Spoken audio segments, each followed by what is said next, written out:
grande satisfação poder conversar com vocês sobre a Força Expedicionária Brasileira, um momento épico na história de nossa pátria. Eu dispensei a leitura do currículo porque no currículo tem muitas coisas que a gente fez e não faz mais, que a gente foi e não é mais. Mas uma coisa serei eternamente, vou levar para o túmulo comigo. Eu sou um soldado de infantaria do glorioso Exército Brasileiro. Sou filho de um veterano da Força Expedicionária Brasileira. Meu pai foi condecorado com a Cruz de Combate por ação meritória e campanha. E nasci no dia 7 de setembro. Alguém aqui nasceu no dia 7 de setembro? Porque se tivesse nascido eu ia perguntar, mas nasceu na hora da independência? Se não tivesse nascido eu ia dizer, perdeu, mané. Então, outra coisa, eu fui instrutor nos meus 2 primeiros anos na Força. Como oficial, eu fui instrutor de NPOR, no 2º BC, hoje 2º BIL, em São Vicente, São Paulo. Formei 2 turmas de aspirantes a oficial do Exército Brasileiro e tenho muita honra, muito orgulho disso. Nós vamos falar sobre a Força Expedicionária Brasileira dentro da situação do Brasil na Segunda Guerra Mundial. A guerra e a força deram ao Brasil a visão da grandeza que precisava ocupar no cenário mundial para não ser surpreendido de novo por ações como as que foram causadas a nós pelo eixo nazi-fascista, para ser uma potência com capacidade de dissuasão. E para isso precisa desenvolvimento e segurança. Foram a guerra e a FEB as sementes da projeção do Brasil no cenário global.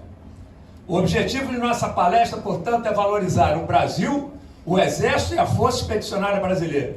Vamos passar por uma pequena introdução. Vocês vão ver o que era o Brasil e o Exército nos anos 1930 e 1940, para entenderem o que teve que ser feito para levar uma força de um país de segundo mundo a combater a Wehrmacht, o soldado da Wehrmacht, o soldado alemão, considerado o mais profissional e mais preparado do mundo, mesmo com menos condições materiais para combater.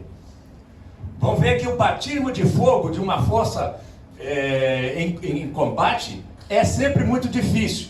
E muita gente que escreve não tem conhecimento do que é história militar, doutrina e fala bobagem. Vão ver que outros países tiveram as mesmas dificuldades que nós tivemos. Só que uma característica é diferente. No Brasil não houve debandada. Na FEB não houve debandada. Vamos ver a campanha da FEB na Itália e as vitórias mais importantes da força. E considerações finais.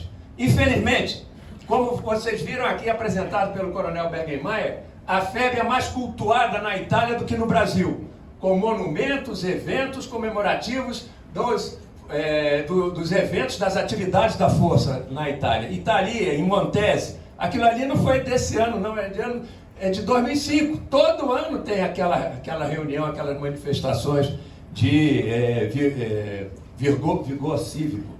Infelizmente, a gente tem que dar a mão à palmatória e concordar com o padre Antônio Vieira, que escreveu isso naqueles séculos lá atrás. Se servistes à pátria e ela vos foi ingrata, vós fizestes o que devíeis, e ela o que costuma. É essa página que a gente tem que virar. E vocês são responsáveis por isso também, como eu sou e todos nós aqui somos. Porque nós somos brasileiros, acima de tudo. Por que o Brasil foi à guerra? A Segunda Guerra Mundial começou em 1º de setembro de 1939, com a invasão da Polônia pela Alemanha. Em 3 de setembro, Inglaterra e França declararam guerra à Alemanha. Aí começou, ainda não era uma guerra mundial, mas começou aí. E no Panamá, ali no número 1, em outubro de 1939, os países do continente declararam neutralidade. Porém, a expansão do conflito não permitiria a todos manter essa neutralidade. Em Havana, em julho de 1940, ali número 2, houve uma outra reunião em que agora os países americanos de todo o continente, América do Sul e América do Norte, disseram o seguinte: se houver algum ataque a um país do continente, todos têm que declarar solidariedade a esse país. Depois, em 7 de dezembro de 1941, ali no número 3, os japoneses atacaram Pearl Harbor, território americano. O que é que o Brasil fez? Rompe relações diplomáticas com o eixo em janeiro de 1942. E aí o eixo começa o afundamento por seus submarinos de navios da nossa marinha mercante. 35 navios torpedeados, mais de 1.000 brasileiros mortos. O Brasil colocava nota de protesto, fazia questões diplomáticas junto à Alemanha e não adiantava. Então o Brasil declara a guerra em agosto de 1942 e concede uma base para os aliados em Natal para a preparação da invasão do norte da África. Providenciamos com muitos, inclusive nordestinos, indo lá para o Acre para a produção da borracha, a extração do néctar da borracha e fornecer aos aliados, porque imagina a quantidade de pneus de avião, de viatura que tinha que ser produzida, e a Malásia, que era onde se produzia mais, estava na mão dos japoneses. Então o Brasil teve que fornecer a borracha para os aliados. E a FEB foi constituída, foi organizada, instituída em fevereiro de 1943, houve uma preparação e embarcou para a Itália em julho de 1944.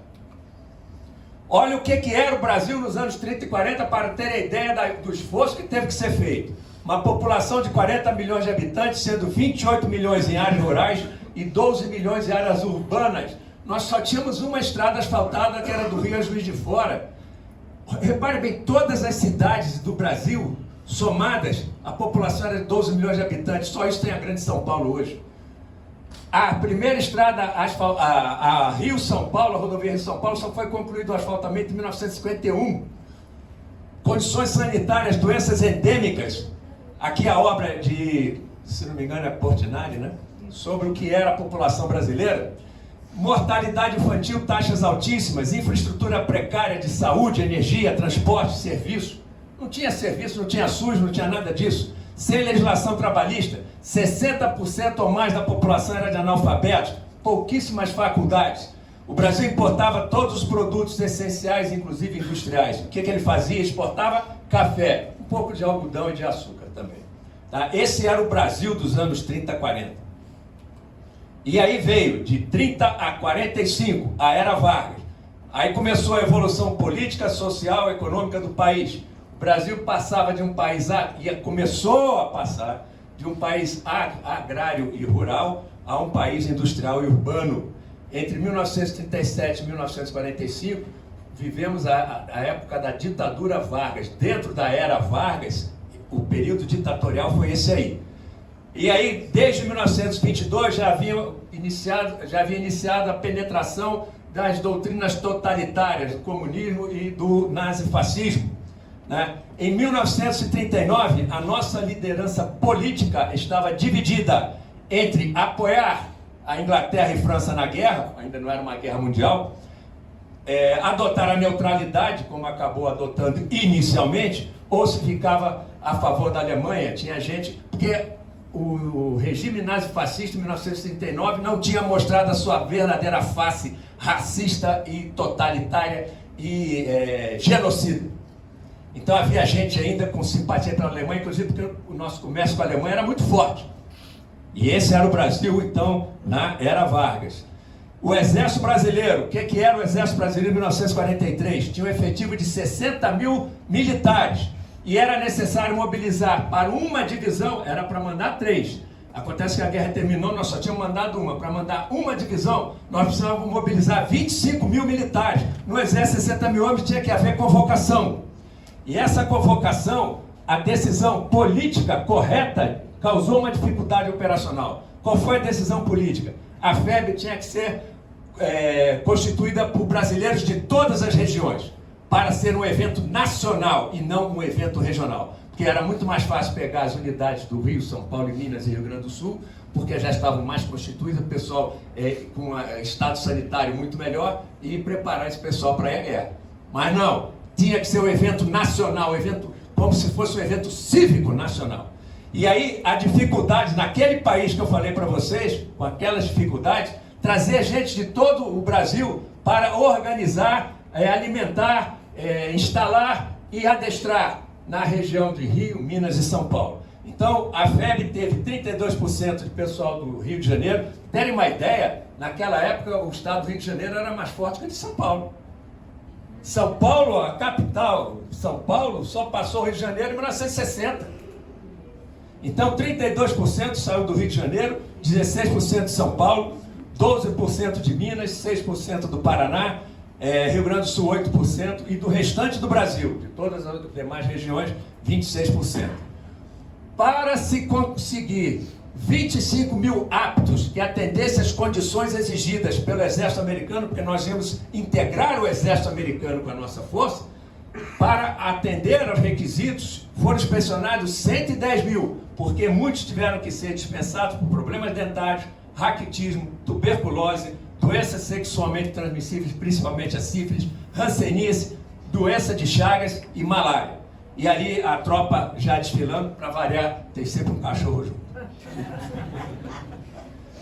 O Exército Brasileiro, desde 1922, ele era preparado como uma missão militar francesa, que a França tinha vencido a Primeira Guerra, mandou uma missão militar para o Brasil, que preparou o Exército Brasileiro nos anos 20 e 30. Chegou em 39, a França perdeu a guerra, e o Brasil ia mandar uma tropa para entregar o Exército Americano. Então teve que mudar tudo: carros, manuais, equipamentos, uniforme, tudo saiu da modelo francês para o modelo americano. Métodos de trabalho, comportamentos, doutrina, disciplina, planejamento, métodos de planejamento, adestramento e liderança, tudo teve que mudar, vamos chamar assim, do modelo francês, que é até um modelo mais romântico em termos de liderança e disciplina, para o Exército Americano mais seco, mais duro. Tá? Então, e tudo em um ano, hein? Tudo em um ano. A infraestrutura, eu já falei, para reunir aquele pessoal todo para adestramento. Meu pai teve que trazer 500, não eram nem recrutas, era o pessoal convocado, não sabia nem usar talher para comer, não sabia usar latrina, e teve que trazer tudo isso num navio, porque não tinha transporte terrestre, com risco de ser torpedeado, de Salvador para o Rio de Janeiro e levar para São Paulo. Esse pessoal que não era nem ainda recruta, tá? Era só gente convocada, gente que nunca tinha usado sapato. Imagine coturno. Então, olha a dificuldade. A última guerra que o Brasil tinha participado tinha sido a Guerra do Paraguai, 70 anos antes. E havia uma guerra psicológica adversa, inclusive existiam grupos de espiões alemães atuando dentro do território nacional, né? E que exploravam um complexo de inferioridade, que dizia, naquela época, que era mais fácil a cobra fumar do que o Brasil mandar tropa para a guerra.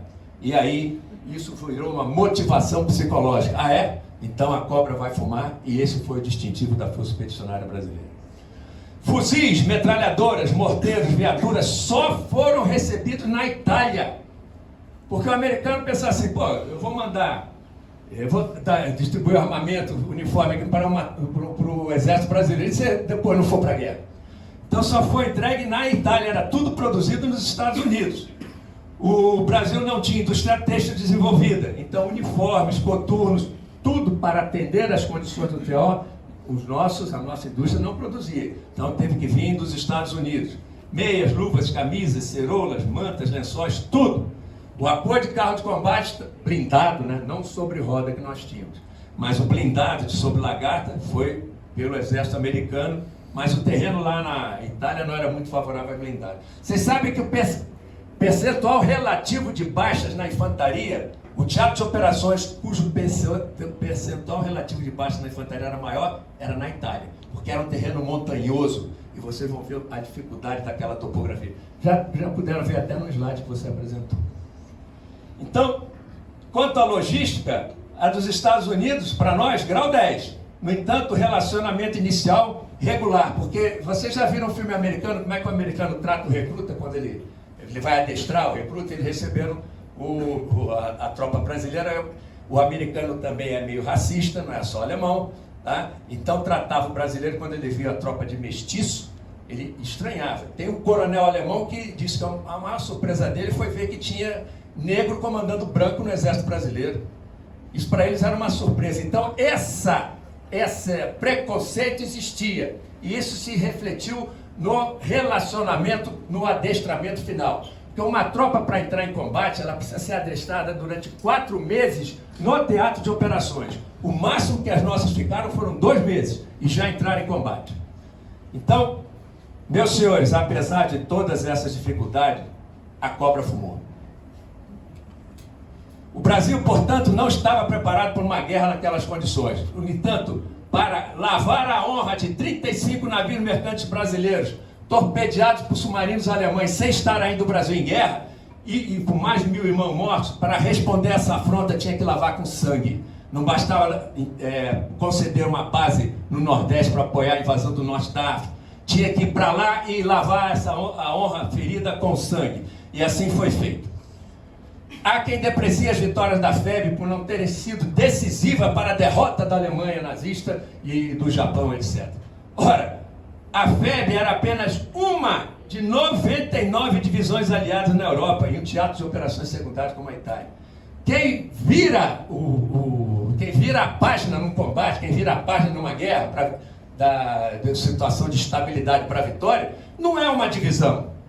São grupos de exércitos, são exércitos de campanha, e nós éramos uma divisão de um corpo de exército, de um exército de campanha que estava num grupo de exército. Então tem gente que não sabe o que é guerra, aí escreve a bobagem dizendo isso aqui. No Brasil se comemora vitórias da FEB, mas elas não foram decisivas para a derrota do eixo. Quando o Brasil declarou guerra à Alemanha, olha onde é que estava o eixo nazifascista. Tudo isso aqui, inclusive a Itália.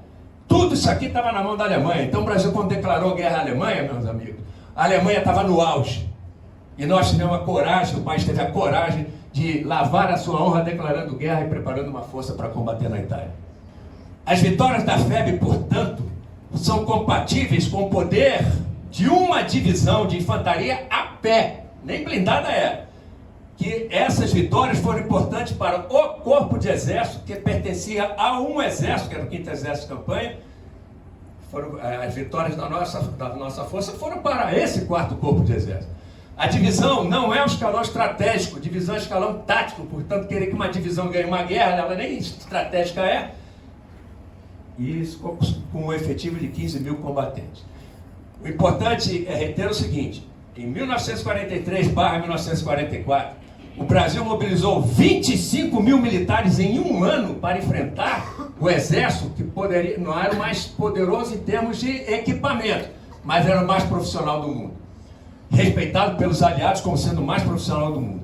Só para vocês terem uma ideia, eu não estou desprezando o esforço brasileiro no Haiti. Eu só estou querendo enaltecer o da preparação da FEB. O preparo de uma força de paz de 1.000 militares agora no início dos anos 2000 para o Haiti levava 6 meses. E a ameaça não era a Wehrmacht, era gangues armadas de fuzil.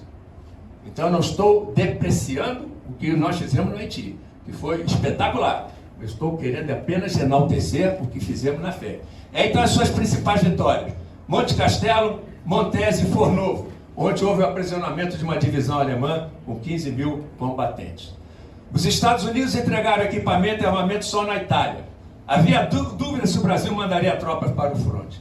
A Força Expedicionária Brasileira, uma divisão, entrou em combate com preparação incompleta e substituiu 2 divisões aliadas, uma francesa e uma americana. Então, uma divisão brasileira pegou uma frente de 2 divisões com 15 quilômetros, onde ela tinha que defender e atacar. Uma divisão de infantaria a pé, nem hoje, quanto mais naquela época, não tem a capacidade principal, em termos de adestramento, para atacar e defender e nem ocupar uma frente dessa extensão, em combate. Tá? Então, a FEB superou seus pontos fracos e venceu duros desafios até se tornar uma força eficaz capaz de demonstrar o valor do povo brasileiro e iniciar a projeção mundial do Brasil. E ali, nos 70 anos da FEB, aquele selo ali, uma homenagem aqui às nossas enfermeiras, a mãe, inclusive, da Dona Socorro, e ali a artilharia da FEB. Falamos de engenharia, né? Estamos falando de infantaria, lembrando da artilharia, lembrando da logística, as comunicações estavam na engenharia, já existia a atuação, a atividade de comunicações, de combate, e a logística é que permite que tudo isso aconteça. E vamos falar na cavalaria daqui a pouco. O batismo de fogo numa guerra é sempre difícil, principalmente contra um inimigo experiente. Em fevereiro de 1943, o batismo de fogo de tropas inexperientes dos Estados Unidos foi uma severa derrota para o veterano Afrika Korps alemão do general Rommel em Pascal Serine, aqui na Tunísia. Olha o que é que um general inglês falou do soldado e dos militares americanos.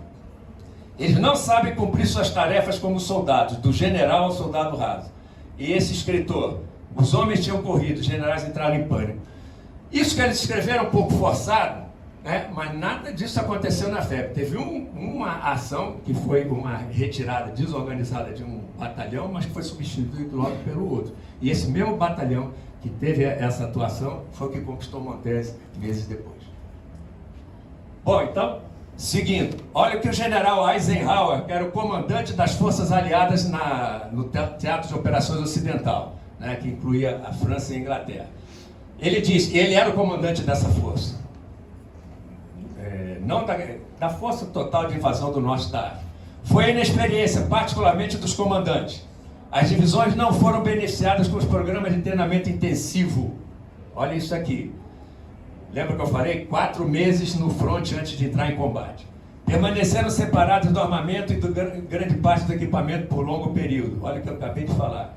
Embora não lhes faltasse coragem e caráter, sua eficiência inicial não se compara com a demonstrada após 1 ano de treinamento. As mesmas dificuldades a FEB enfrentou nos primeiros combates na Itália. Até porque não tinha recebido o armamento ainda no Brasil, foi receber lá. E teve só 2 meses para se preparar para entrar em combate. Olha o que o general Eisenhower escreveu no livro. O inimigo defendendo um país montanhoso, a Itália montanhosa, é muito difícil de expulsar. A luta na Tunísia, aquela lá onde eu tinha o Passo Cacerini, parece oferecer uma boa indicação do que podemos esperar quando encontrarmos o alemão em posições defensivas onde o terreno é favorável. Foi esse o desafio da FEB. E aí, veteranos também perdem. Guerra não é videogame, meu amigo. No videogame a gente ganha quase tudo, né? Guerra não é assim. Guerra é diferente. Então vejam o desembarque aliado em Anzio, né? E a Batalha de Anzio na Itália. Essa operação em Anzio foi uma operação do mar para a terra para desbordar essa linha Gustave, que os alemães tinham se posicionado aqui e estavam impedindo a passagem. As tentativas não tinham êxito. Então eles fizeram isso aqui, ó, para desbordar, com a finalidade de acelerar a conquista de Roma. A FEB nem estava ainda no teatro de operações. De 22 de janeiro a 24 de maio deu-se a Batalha de Anzio. A operação falhou ao desbordar a linha Gustave porque os alemães se reestruturaram e bloquearam isso aqui, né? Os aliados ficaram detidos em Anzio por 4 meses. E eu vou falar dos aliados detidos na linha gótica nos Apeninos por 2 meses, né? Essa batalha foi antes da FEB chegar na Itália. E aí nós chegamos com a FEB. Julho de 1944 ela embarca, chega na Itália em julho de 1944 e inicia o combate, as operações em setembro de 1944. O norte da Itália estava nas mãos da Wehrmacht. Era uma área industrial importante, servia de proteção ao sul da Alemanha e seria importante, se houvesse uma negociação de paz, estar de posse dessa região como um trunfo na mesa de negociações. A FEB entrou em operações no norte de Roma, numa frente de 15 quilômetros, onde ela tinha que atacar e defender. Aqui desse lado da bota italiana estava o exército inglês. Aqui desse outro lado estava o exército americano, ao qual a FEB foi integrada. E esses 2 exércitos, o 8º exército inglês e o 5º exército de campanha americano, formavam o 15º grupo de exército. Tá? E a FEB, quando a FEB entrou, o objetivo era conquistar Bolonha antes do Natal. Não a FEB, o 5º exército conquistar Bolonha antes do Natal. E ele só foi conquistado no dia 25 de abril do ano seguinte. Então, vamos ver. Olha a topografia onde a FEB combateu. Depoimento de um coronel alemão, comandante de um regimento dessa divisão paraquedista sobre a FEB. Reconheceu a bravura dos soldados brasileiros. Apesar da falta de experiência, enfrentaram veteranos bem treinados. Boa parte da batalha no Monte Castelo foi marcada por intensos combates, onde as tropas brasileiras mostraram determinação sob condições adversas. Rommel ressaltou, a coragem e a disposição dos soldados brasileiros foram notáveis, mesmo enfrentando desafios significativos durante os combates. E tem gente que escreve, tá, que queria, quando muito jovenzinho, queria se projetar e falar mal do exército, resolveu escalar a FEB como vítima, né? E escreveu coisas sobre o que não conhece. E aí está a campanha da FEB de setembro de 1944 a maio de 45 em combate. Ela pertencia ao 4º Corpo de Exército, que pertencia ao 5º Exército de Campanha dos Estados Unidos, que tinha um outro corpo de exército. e eles queriam conquistar Bolonha até o Natal de 1944. E as operações da FEB foram assim. Primeiro, os êxitos iniciais. Meus senhores, isso aqui é uma posição defensiva. Uma posição defensiva tem postos avançados gerais adiantados que servem para retardar, dificultar a progressão, identificar onde é que vem as operações, identificar o valor do inimigo que está se aproximando. Então eles não estão ali para deter, eles estão ali para retardar e se informar. E assim eles fizeram. Foram os êxitos iniciais da FEB, a aproximação dos Montes Apeninos, onde estava a posição defensiva, que tinha uma primeira linha, que era a linha gótica, e uma segunda linha, que era a linha Gengis Khan. A linha gótica tinha Monte Castelo, tinha Belvedere para os Estados Unidos, Monte Castelo e Castelnovo para o Brasil, e a linha Gengis Khan tinha Montese, Zoca e Tule para a FEB. Então o que a FEB fez? Ela venceu as resistências iniciais, foi evocada para atacar aqui já a linha gótica, a primeira linha defensiva nos Montes Apeninos, depois continuou, atacou Montese, Zoca e Tule, rompeu toda a elevação dos Apeninos, aí entra numa terceira fase da batalha, que é o aproveitamento do eixo na direção da França para fazer junção com os aliados. Aí aqui, quando passou em Parma, o esquadrão de cavalaria mecanizado do capitão Pitaluga detectou uma divisão alemã que estava tentando retrair para apresentar a nova defesa já aqui nos Apeninos. E bloqueou, combateu, bloqueou, e com o 6º RI e o 11º RI conseguiram a rendição. Foi a primeira vez que uma divisão alemã se rendeu a uma força aliada na Itália, e foi a Força Expedicionária Brasileira. Então aí é em linhas gerais a campanha da FEB. Os Apeninos foram a grande batalha da FEB. Batalhas duram semanas ou meses. Atacou Monte Castelo 4 vezes e na quinta conquistou Monte Castelo. Isso é normal.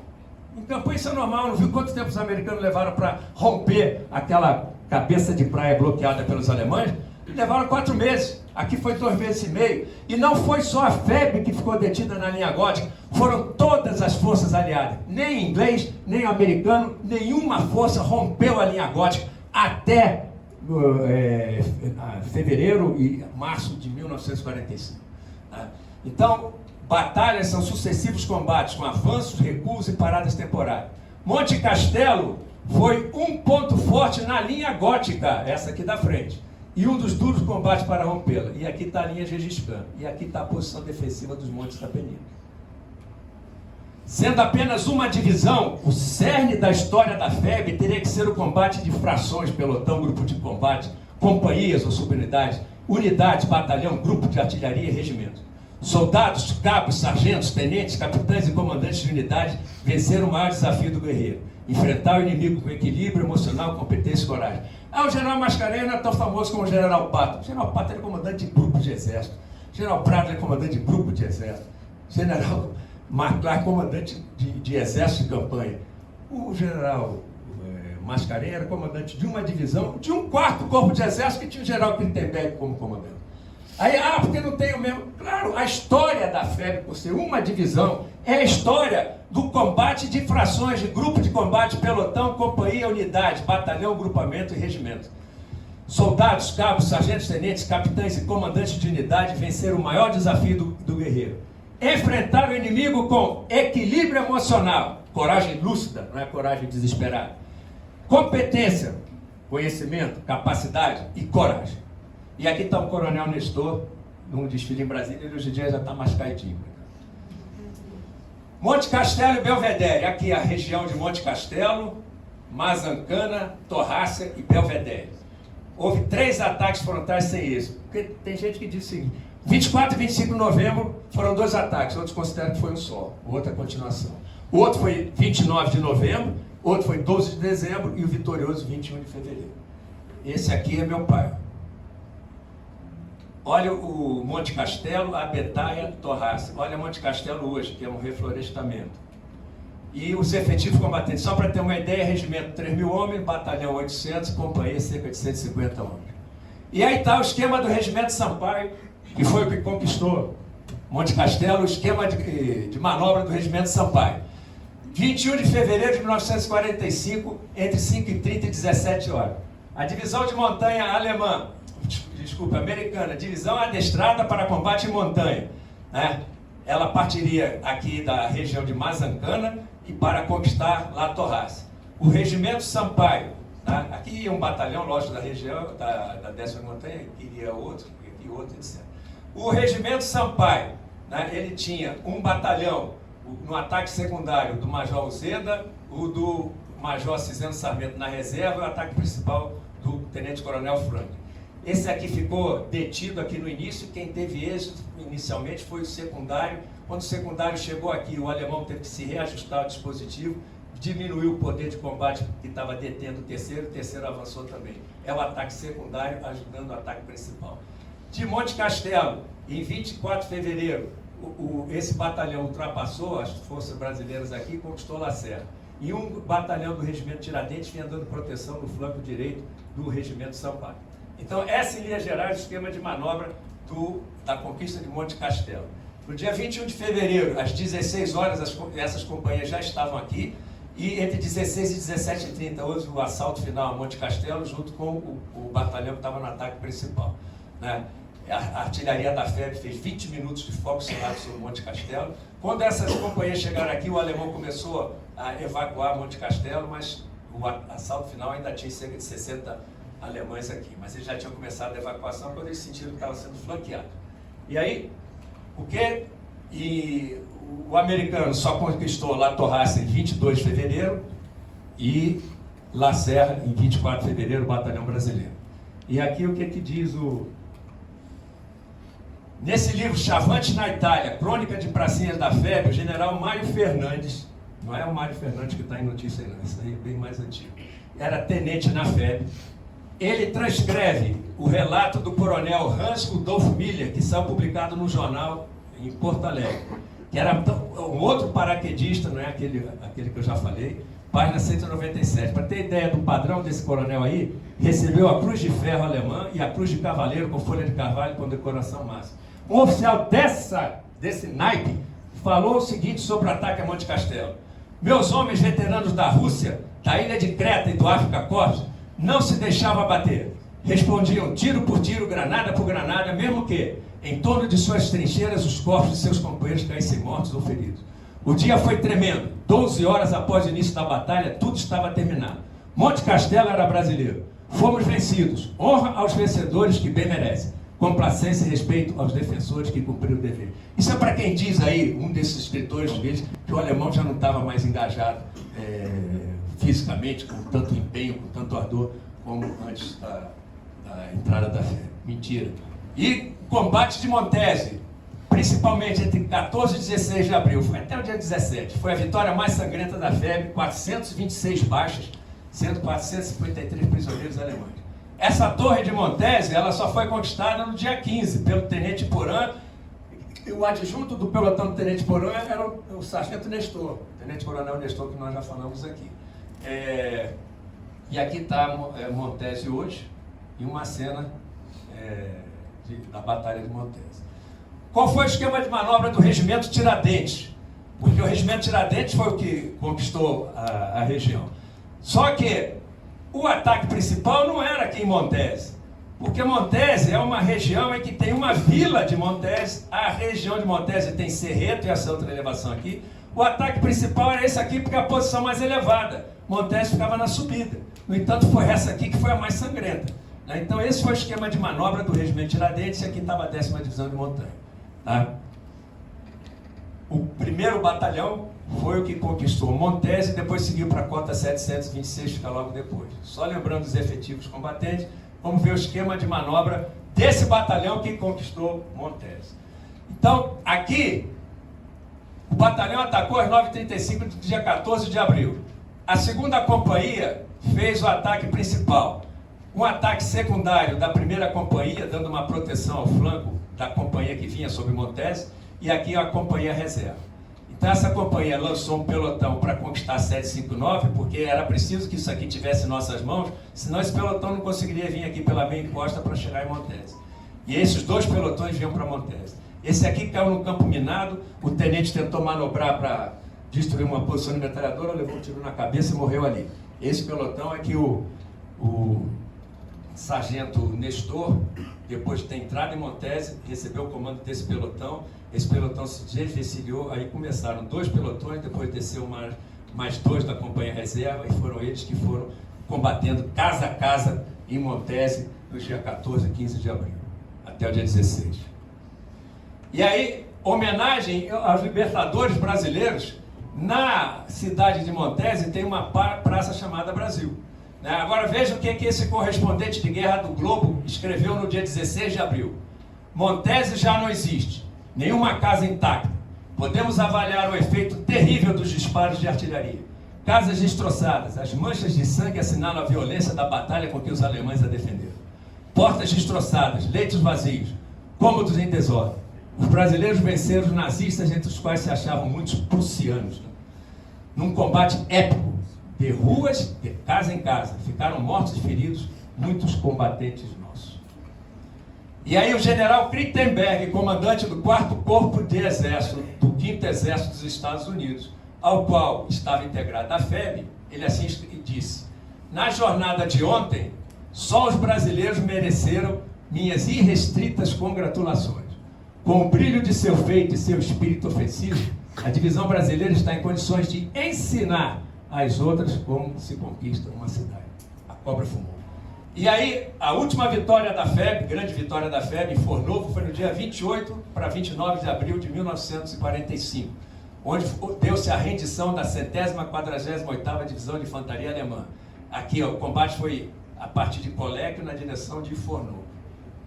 Aqui uma cena da rendição e aqui os 15 mil prisioneiros de guerra alemã. O que aconteceu? Após a conquista de Montese, ficou aberta a posição defensiva dos Apeninos e pôde chegar ao Vale do Rio Pó. E a FEB recebeu a missão de fazer ligação com as forças francesas no sul da França. No caminho para lá, passando Formigene e chegando em Parma, aquele esquadrão Semec, esse aqui, ó, ele viu uma movimentação alemã, viu-se que era uma divisão tentando retrair lá para os Alpes, para continuar a defesa. Então ela combateu esses 3 aqui, ó, o esquadrão Semec, 6ª RI e 11ª RI, combateram em Colecchio, expulsaram os alemães que vieram até Fornovo, forçaram eles a ir para o outro lado do rio e bloquearam a fuga dessa divisão. E foi a primeira vez que uma divisão de infantaria alemã se rendeu aos aliados na Itália, e foi a Força Expedicionária Brasileira. Rendição de Fornovo, autor desconhecido. A divisão brasileira fez-se notar mais uma vez quando as forças do 5º Exército dos Estados Unidos flanquearam Bolonha. Isso aconteceu no dia 28. No dia 25 houve a conquista de Bolonha pelas forças do Exército americano, e a FEB estava fazendo a proteção de flanco e a ligação lá para a direção da França.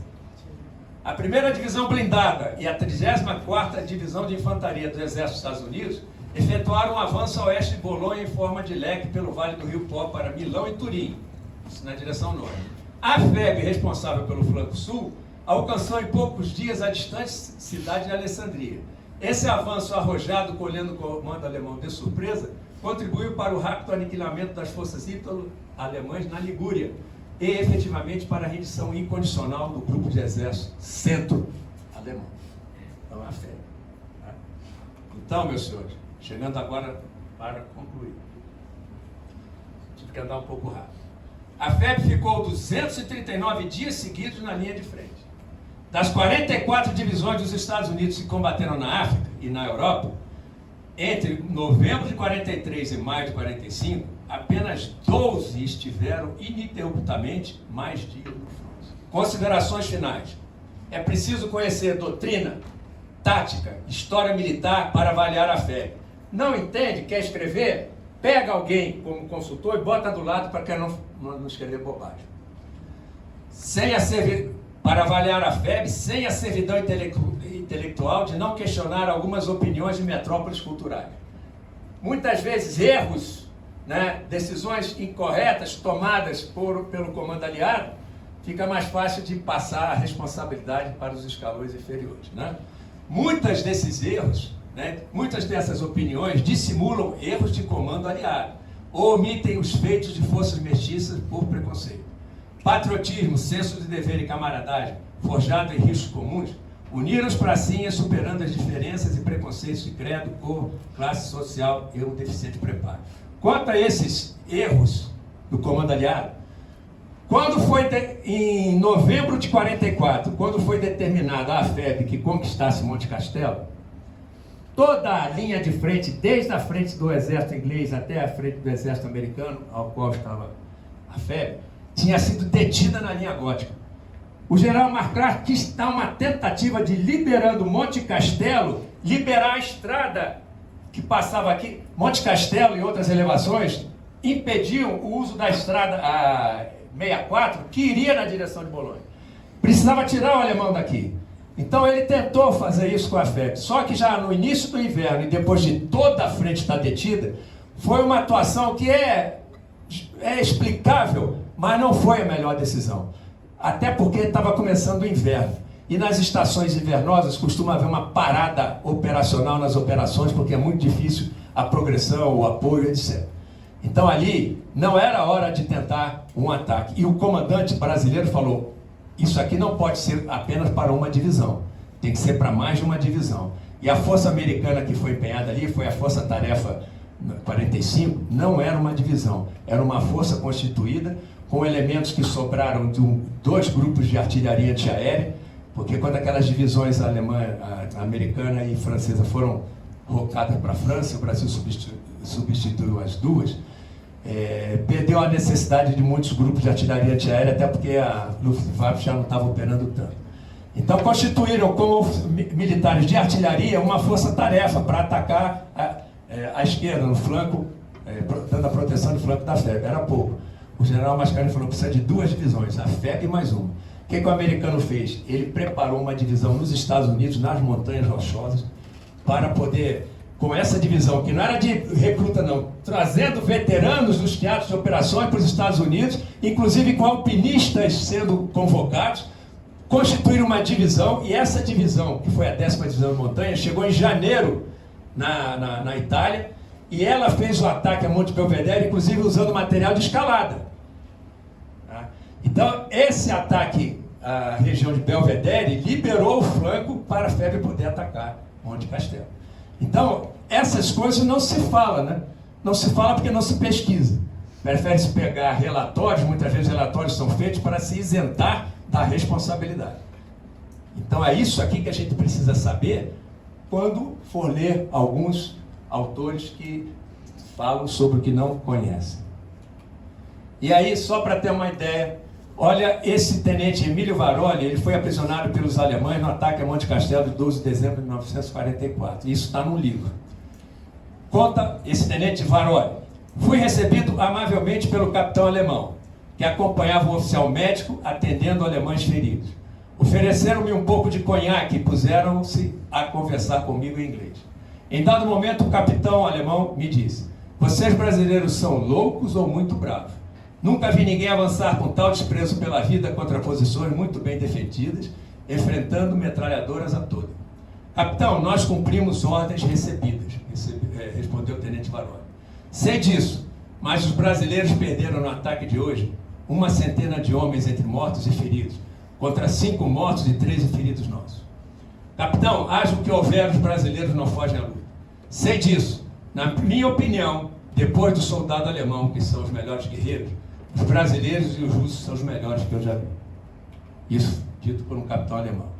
E aqui, somente para lembrar, o nosso distintivo sagrado, o nosso distintivo, o do grupo da FEB, né, de caça, da Força Aérea, todos já falecidos. Aqui, acho que não chegam a 40 vivos hoje. As nossas enfermeiras. Os brasileiros mortos ficaram em Pistoia, nesse cemitério que foi concedido pelo governo italiano até 1965. Seus corpos foram trasladados para o monumento no Rio de Janeiro, no Aterro da Glória. Aqui está o general Zenóbio da Costa, comandante da infantaria da FEB, o general Mascarenhas de Moraes, comandante da FEB, e o general Cordeiro de Farias, comandante de artilharia divisionária. Não está aqui o general Falconieri, que era o comandante da logística, da força logística pertencente à FEB. Aqui uma homenagem aos pracinhas e aos 80 anos da nossa Força Expedicionária Brasileira. E aí, para concluir, o Exército Brasileiro, ontem, hoje e sempre, é a guarda da pátria. O Exército é forte pelas virtudes de desprendimento, idealismo e solidariedade. É a trincheira onde os brasileiros se encontram, as pessoas se igualam, as raças se unem, os preconceitos se extinguem, os esforços se conjugam e as histórias se escrevem. Autor desconhecido. O Exército é uma escola de cidadania. E assim nós encerramos a nossa apresentação, e nesses últimos 5 minutos consegui terminar no tempo. Tive que andar, porque não foi feito infantaria a pé, foi feito cavalaria, tá certo? Mas eu tenho a impressão que eu consegui transmitir para vocês o valor, o exemplo desses pracinhas aqui. Muitos deles, na idade de vocês, foram para lá e não tiveram o futuro que vocês vão ter. Se preparar, estudar, se formar, constituir família, crescer na vida. E por falar nisso, com o exemplo deles, façam tudo o que vocês quiserem fazer, o que vocês puderem fazer, para chegar lá onde vocês queiram chegar. Não é errado ter o interesse de chegar ao máximo possível, progredir o máximo possível. Eu quero ser presidente da República. Pois faça por onde? Marca aquele objetivo, mas vai sabendo que vai ter que conquistar posições intermediárias, situações intermediárias. E escolha o caminho da virtude, da integridade moral, da honestidade, da solidariedade. Saiba que todas as conquistas que vocês tiverem não serão apenas pelo valor próprio que tem, mas sim também porque tiveram professores, porque tiveram pais, tiveram família, tiveram irmãos, tiveram companheiros. E vocês, na medida que forem subindo, não esqueçam de dar a mão para aquele que vem atrás e que está com dificuldade. Que é assim que se forma uma pátria, é assim que eles fizeram para nós. Então, felicidades para vocês, sejam tudo aquilo que desejarem ser. Mas sigam o exemplo da virtude, do trabalho honesto e do patriotismo. Porque só assim vocês, no final da vida, quando olharem no espelho, não tendo conflitado com as suas consciências, vão dizer: esse é um homem bom. E todos nós temos que procurar ser homens bons, irmãos bons, tá? Parentes bons, pais bons, brasileiros bons, como eles foram. Muito obrigado.